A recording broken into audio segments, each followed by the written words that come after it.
សាររូបជាតិថ្មីជាមួយនឹងការរៀនធ្វើនំដែរថ្ងៃនេះផងដែរលោកគ្រូបានយកប្រភេទនំប៉័ងម៉ូមកប្រៀប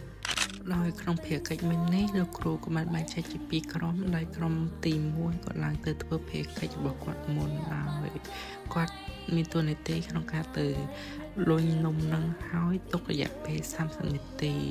ដើម្បីឲ្យនំឡើងឲ្យក្រុមទី2ឡើងទៅលុញបន្តผมอ่ะจังอย่างเรียกทาอย่างมันให้กำเอาไปเดินไอ้เลือกมันไอ้เกียไปเจ้าเขาแต่กำเอาเบียไปเรียบแล้วไปโฮตักáเอาโฮตักโปรมันแต่ผม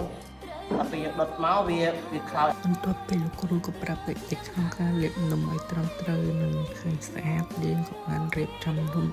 ទៅដុតក្នុងឡហើយយើងទៅដុតក្នុងឡនៅក្នុងសីតុណ្ហភាព200ធៀបនឹង180ដោយយើងត្រូវរក្សាទុកក្នុងឡនឹងរយៈពេលរហូតទៅដល់17នាទីទើបយើងអាចញ៉ាំបាននឹងនំដែលសអ៊ីគាត់យក